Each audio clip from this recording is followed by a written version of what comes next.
Caracas, é aqui em Fortaleza?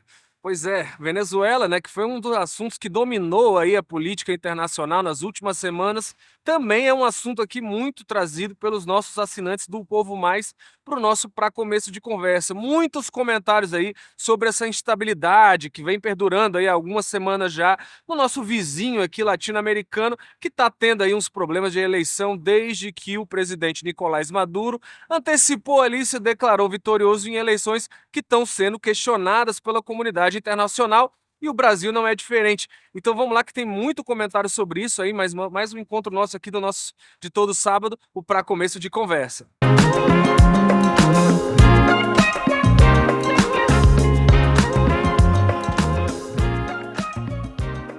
Eu me chamo Carlos Maza, eu sou colunista do Povo Mais e vou trazer aqui alguns comentários de vocês, né? O primeiro é do nosso assinante Ramon Ponte, que ele comenta um editorial escrito para o jornal que reforça um pouco as cobranças que o governo brasileiro já vinha fazendo com relação a atas, né, de apuração das urnas lá na Venezuela, de maior transparência no processo eleitoral.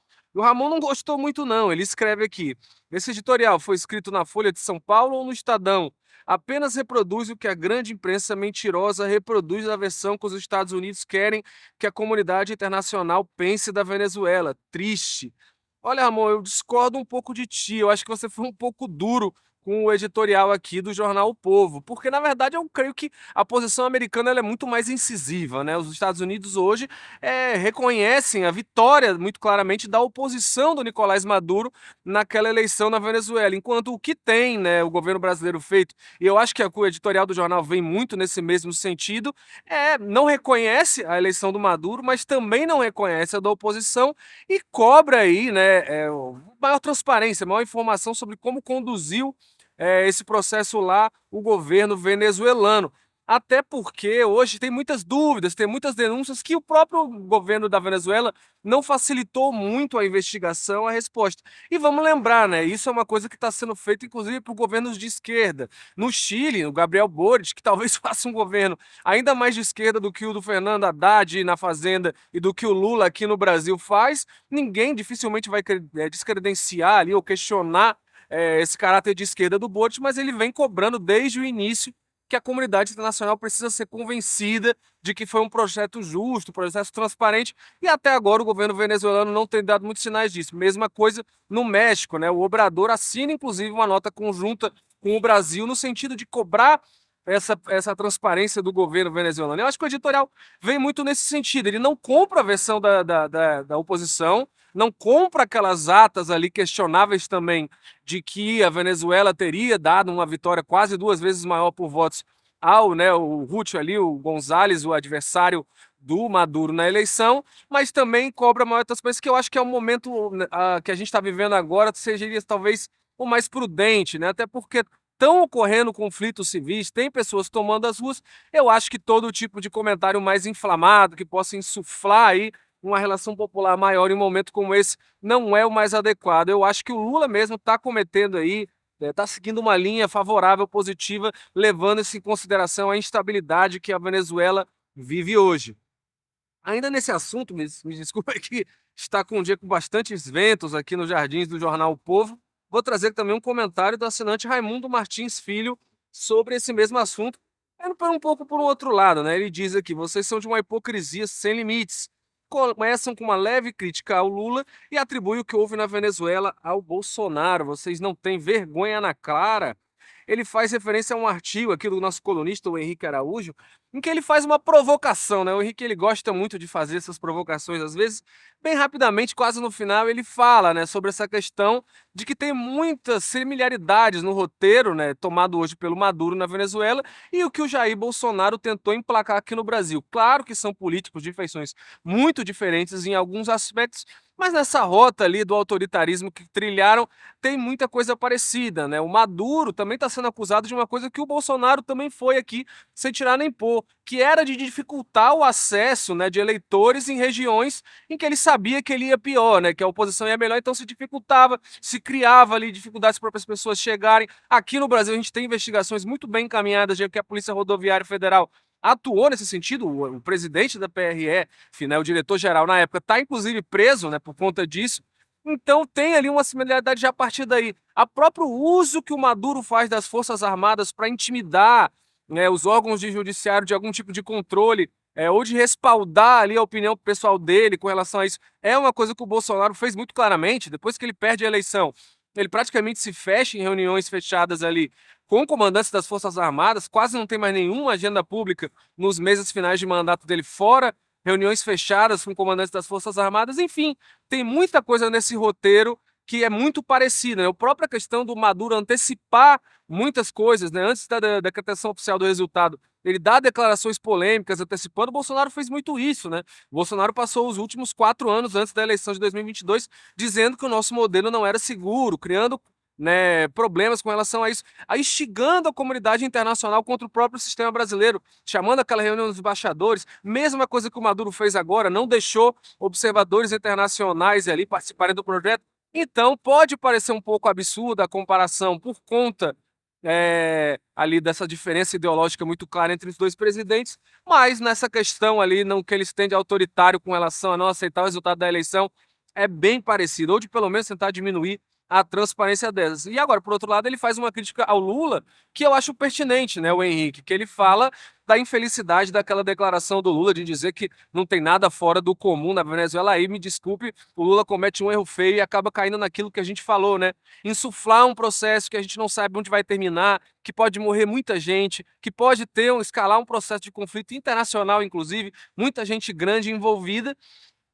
Esse tipo de comentário, no momento que já tinha mais de 10 pessoas mortas, outros desaparecidos, presas, né, milhares de pessoas presas, há um clima de instabilidade geral internacional, não é só Estados Unidos, na América, tem muitos outros países que estão questionando esse modelo. Sair com uma fala dessa nesse momento, não sei se é o mais prudente, até porque a própria postura oficial do governo não é essa, né? O governo Lula tem agido muito dentro da diplomacia, né? O Celso Amorim vem fazendo hora extra lá em Caracas e não tem nenhuma, até agora, um posicionamento oficial do governo reconhecendo a vitória do Maduro lá.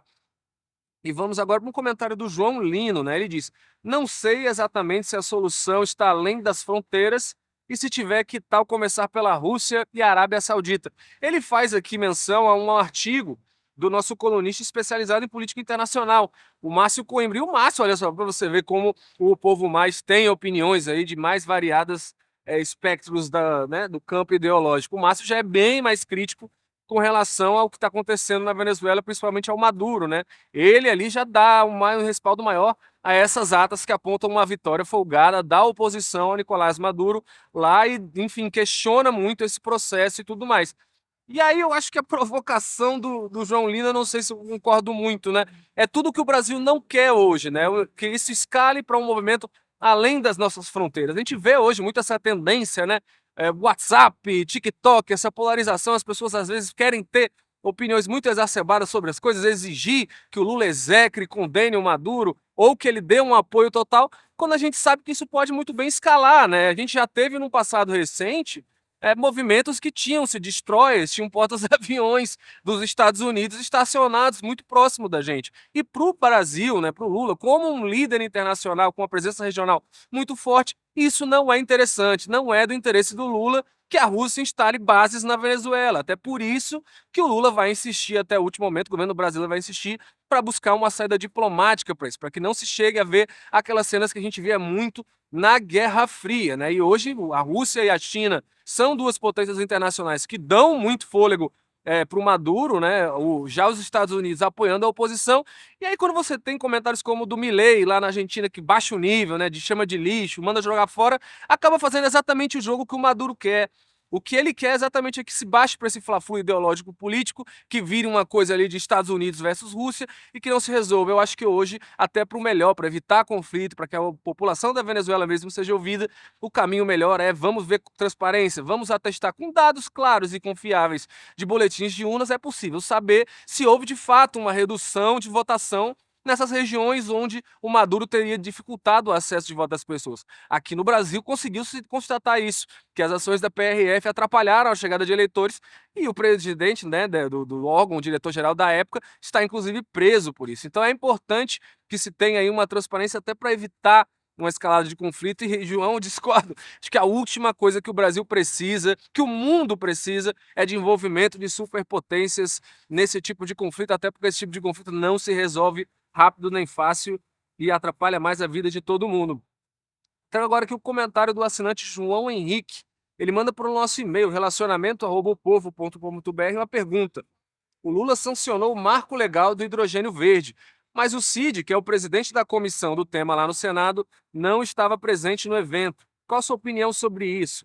Acha que vai para frente essa questão do marco do hidrogênio? Olha, eu acho que essa ausência do Cid me chama mais a atenção nem pela questão do hidrogênio verde, mas sim pelo contexto que ela acontece. Uma visita do Lula em Fortaleza, muito claramente para a questão da campanha aqui, né, com o Evandro Leitão. Lula, inclusive, no dia posterior a isso, no sábado, participa da convenção que lançou o Evandro Leitão, e está muito esquisito, né? O pessoal disse que o Cid passou mal, não estava muito disposto, mas o Cid até agora não participou de nenhum evento relativo à candidatura do Evandro. A gente não tem muitas movimentações nem declarações do Cid a respeito da candidatura do Evandro, né? Inclusive, ele disse lá atrás, não escondeu, que ficou insatisfeito com o Evandro se filiar ao PT, que na vontade dele, o Evandro teria migrado junto com eles para o PSB, ali, aquele grupo que está deixando o PDT junto com o Cid. Então ficou alguma coisa aí mal resolvida entre eles que a gente só vai saber exatamente o que está acontecendo daqui para alguns meses. Viu, João Henrique? Ainda está meio complicado. Então, nesse sentido, eu acho que essa ausência do Cid teve mais a ver com isso. A questão do marco do hidrogênio verde é complicado, né? É claro que é uma coisa muito importante, né? O mundo hoje precisa de alternativas, o mundo está buscando alternativas a esses, né, combustíveis fósseis, a esses combustíveis de estoque que às vezes estão muito sujeitos à política internacional, a interferências aí de um governo ou de outro. Por exemplo, a gente viveu agora, alguns anos atrás, uma crise mundial de aumento de preços porque o gás, né, da Rússia e da Ucrânia, que é o grande combustível lá que é utilizado muito na Europa para inclusive aquecimento das casas, teve ali uma dificuldade na venda e na transporte disso, os gasodutos, por conta do conflito ali entre a Rússia e a Ucrânia. Então se precisa, até por isso, de alternativas, sem falar na questão do aquecimento global, poluentes e tudo mais. E o hidrogênio verde hoje aparece junto com a energia eólica offshore, que também é muito estudada aqui no Brasil, como uma das vertentes mais limpas, né, menos poluentes.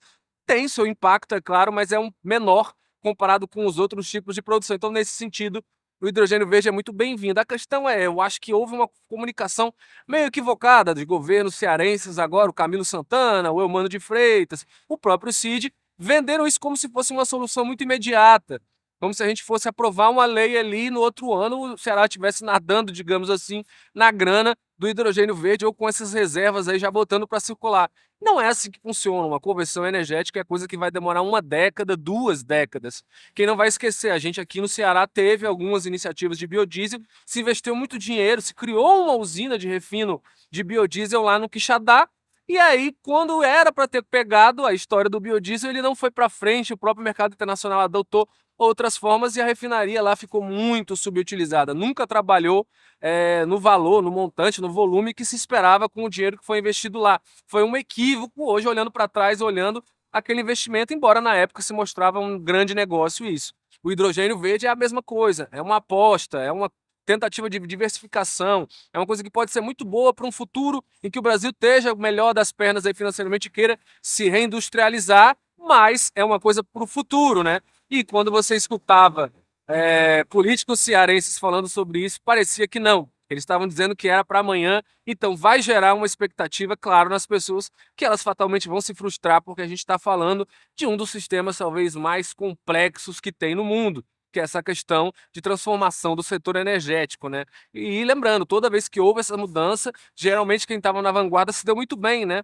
Quem começou a fazer esses motores de conversão de gás no Reino Unido, depois de petróleo nos Estados Unidos, teve ganhos ali muito bons nos processos de industrialização. É isso que o governo do Ceará aposta, mas olhando muito mais para frente do que agora.